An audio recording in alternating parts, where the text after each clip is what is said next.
Entreprendre au Bénin, du rêve à la réalité. On vous dit tout ce qu'il faut savoir sur le sujet, mais avant, on suit ce commentaire sur image réalisé par Cécile Rondet. Au Bénin, la création d'une entreprise exige des démarches et des procédures.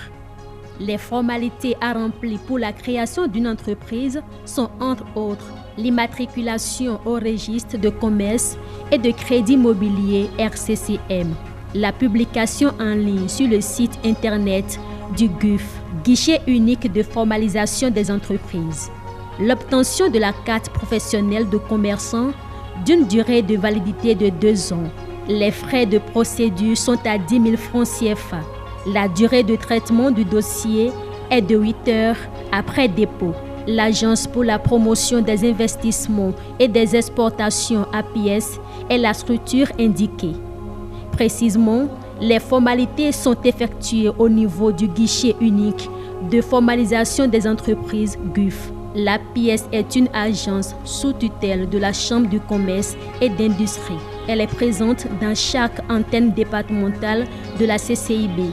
Sa mission, accueillir et informer amplement tout opérateur économique sur les tests légaux et règlements qui régissent les entreprises et les investissements au Bénin. Pour rappel, le Code d'investissement au Bénin est régi par la loi numéro 90-002 du 9 mai 1990. Voilà, merci à vous Cécile Rondet pour ce commentaire sur image. Je retrouve en plateau mon invité ce soir. Il s'agit d'Augustin Faton. Bonsoir. Bonsoir madame. Vous êtes entrepreneur. Bien sûr. Donc ce chemin, vous le connaissez déjà pour l'avoir fait vous-même. Ma première question, c'est de savoir si entreprendre au Bénin, c'est chose aisée. Entreprendre par nature même, c'est une affaire difficile parce qu'il n'est pas donné à tout le monde d'entreprendre. En effet, il y a forcément des dispositions naturelles chez certaines personnes, mais l'élément le plus important, c'est être préparé à être entrepreneur. Alors, ça fait référence certainement au système éducatif.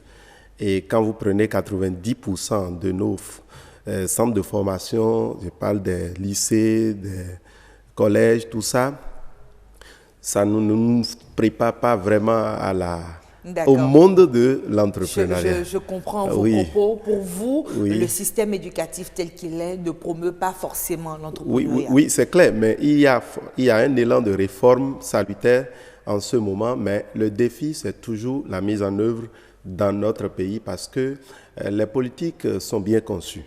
Ça, il n'y a rien à dire. Il y a des structures en place, mais lorsqu'on veut passer de la phase conceptuelle à la phase opérationnelle de ces réformes, on bute des pratiques têtues qui restent. Mais tout ça, c'est ça qui montre l'importance de l'entrepreneuriat et qui rend la chose encore plus excitante. D'accord. Je vous vois, hein, vous aimez quand c'est difficile, vous aimez le challenge qui va avec. Autrement, mais ça n'a... Alors, dites-moi, il y a un champion qui existe, le combat. C'est clair, hein, voilà, il faut combattre d'abord. Donc, tomber dans la facilité, dire que c'est aisé d'entreprendre, c'est faux. D'accord. Alors, nous allons y aller étape par étape. Vous imaginez, j'ai une idée d'entreprendre, j'ai un projet et je veux entreprendre. Je veux passer du rêve à la réalité. Quelle est ma première étape? Qu'est-ce que je fais d'abord? Bon, je pense que le commentaire a donné l'ensemble des étapes et c'est très juste, il faut se référer à la pièce. Mais ce n'est pas parce que vous avez une idée d'entreprendre qu'il faut tout de suite se jeter. Non, ça ne va pas comme ça. Est-ce que, par rapport à votre idée, intérieurement, votre état d'esprit est préparé? Si vous n'êtes pas encore préparé, vous n'avez pas reçu une formation adéquate, il faut d'abord rechercher un centre qui va vous former, une école qui va vous former, parce que c'est très important, parce que la chance profite aux esprits préparés. La chance profite aux esprits préparés. Je suis contente qu'on parle de préparation, mais justement, cette préparation passe aussi par le fait de sécuriser votre idée, de sécuriser votre projet d'entreprise, et cela nous amène vers des tests juridiques. Est-ce qu'il y a des tests juridiques qui encadrent quand même l'entrepreneuriat ici au Bénin? Mais bien sûr, en fait, le problème est que nous voulons tous rester dans l'informel. D'accord. Et ça ne permettra pas, dans la philosophie actuelle du gouvernement, où on veut promouvoir l'entrepreneuriat de la croissance, contrairement à l'entrepreneuriat de la survie. Vous devez vous rapprocher des professionnels, des spécialistes des questions et qui vont vous conseiller. Ça vous évite beaucoup d'erreurs. Beaucoup d'erreurs. Les tests existent obligatoirement dans notre pays, les tests existent et qui encadrent et qui protègent. Et c'est à vous de vous approcher des structures compétentes ou des personnes indiquées au plan fiscal, au plan juridique. Quand ces gens vous conseillent, vous êtes mieux éclairés. C'est d'ailleurs l'importance d'avoir cette, comment on appelle, pluridisciplinarité autour du monde de l'entrepreneuriat. Si vous pensez que oui, vous avez une idée, ça suffit. D'ailleurs, on ne peut pas vous voler votre idée. On peut voler votre projet, mais pas votre idée. Parce que l'idée que vous avez, 1000 personnes l'ont. Au même moment. Au même moment. Donc, ce n'est pas évident qu'on vous vole votre idée. Non, les gens parlent de vol d'idée, c'est faux. On peut vous voler votre projet. Mais pas votre idée. Pas votre idée. Puisque peut-être de l'idée à la matérialisation, il y a un process. Il y a un process. Et ce process, c'est très compliqué. Et si vous arrivez à accoucher de ce process, il faut vraiment protéger cela. Et il y a des institutions au niveau national qui vous permettent de protéger cela. Et ça, c'est clair. Avant qu'on ne revienne à ces institutions-là et ce qui est fait de façon juridique pour pouvoir encadrer l'entrepreneuriat ici au Bénin, j'aimerais comprendre si pour vous, en tant qu'entrepreneur, c'est opportun de pouvoir se faire aider, de pouvoir faire confiance à la justice, de pouvoir se référer aux tests juridiques qui encadrent le domaine. C'est très important. C'est très important. Attendez. Quel est l'intérêt pour l'entrepreneur? Vous évoluez dans un environnement totalement encadré par des tests que le législateur a mis en place. Et il est dit, nul n'est censé ignorer la loi. En fait, si vous ne connaissez pas les tests et qu'à la fin de l'année, on vous envoie, par exemple, un redressement fiscal, vous êtes foutu. Vous êtes foutu. Vous devez savoir, alors, quelles sont les dispositions légales dans mon pays et qui encadrent l'environnement de l'entrepreneuriat. C'est important parce que, je prends l'exemple, vous ne savez pas que chaque année, vous devez élaborer les états financiers et les envoyer au fisc. Et vous évoluez comme ça. Beaucoup ont évolué dans cet environnement et après, on leur envoie vraiment des montants faramineux. Et c'est juste. Et ils mettent parfois la clé sur la porte. Voilà, tout ça, c'est l'ignorance. C'est l'ignorance. Je pense que dans un livre, il est clairement dit « Mon peuple meurt faute de connaissance ». Donc, c'est très important pour celui qui veut s'embarquer dans le monde de l'entrepreneuriat de prendre connaissance non seulement des tests juridiques qui existent et en s'approchant de la pièce, on a toute l'information. C'est une structure très bien habilitée pour accompagner celui qui veut véritablement s'engager. D'accord. Puisque vous êtes déjà entrepreneur, que vous êtes déjà passé par ces différentes étapes, aujourd'hui, quand quelqu'un a envie d'entreprendre, quels sont les tests juridiques qu'il doit maîtriser presque au bout du doigt, ou il doit avoir les codes peut-être à son chevet pour le dépanner? De quel atout il a besoin?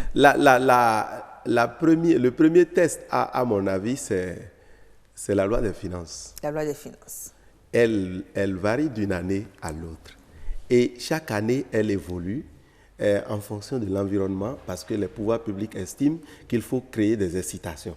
Si vous ne connaissez pas les avantages qu'offre la loi des finances, vous ne pouvez pas en profiter. C'est très important de... Déjà la loi des finances, il faut suivre ça chaque année. Oui, et tout ce qui relève de la fiscalité est dans un document, la fiscalité au Bénin est dans un document, il faut rechercher tout ça. Et au niveau de la pièce, vous avez toutes ces informations. L'autre élément qui me paraît important, c'est de savoir qu'est-ce qui encadre les ressources humaines au Bénin. En quoi cela pourrait aider? Parce que c'est important. Vous voulez parler de la loi sur l'embauche? Oui, il faut embaucher. Oui, parce que vous ne pouvez pas faire l'entrepreneuriat tout seul, ce n'est pas possible. C'est clair. Oui, voilà. Donc c'est une dynamique de groupe et vous devez comprendre. Si vous ne connaissez pas les tests, vous allez subir.